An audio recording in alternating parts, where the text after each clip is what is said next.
Hello finally বন্ধুরা তো এসে গেছে আজকে শ্রী শ্রী জগন্নাথ পুজোর উপলক্ষে এই মন্দিরটি তুলে ধরলাম। এখানে আমাদের সোশ্যাল মিডিয়া বা নাম কীর্তন চলছে বা নাম কীর্তন চলাকালীন আমরা মেলাতে ধামাকাতার ঘুরছি বা আমরা খেলা খেলছি। এখন তার সাথে সোশ্যাল মিডিয়ায় ফেসবুক আর সবাই মিলে ফটো তুলছে, তারপর মেলা ঘুরছি। মেলা ঘোরাকালীন অপেলন্দা চলে আসলো রাস্তা ধারে, তো রাস্তার ধারে দেখছি খেলনা আর গৌতম পাল বাবু চলে আসছেন প্রসাদ বিতরণ করতে। আমার সামনে থেকে চলে আসলো, তো অপেলন্দার সাথে চলছে আমাদের সেবিগুলোর সাথে সেলফি, আর এখানে চলছে খাওয়া দাওয়ার জিনিস কিনছে বললেন। তো তারপর চলে গেলাম রাস্তার ধারে, আমাদের তো রথযাত্রা নিয়ে আসছে, রথযাত্রাকে টেনে ধরছি।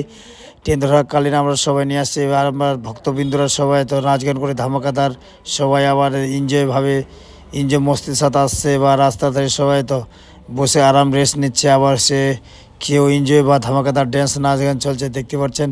আর এখানে বজরংবলীকে তো আমাদের রথযাত্রা টানানো হচ্ছে অপেলন্দা। তারপর আমরা মন্দিরের দিকে এগিয়ে এলাম প্রসাদ চড়াতে। মন্দিরে প্রসাদ 11 ধরনের প্রসাদ, 11টা শিক্ষা দিতে হলো, 151 টাকা চাঁদা দিল।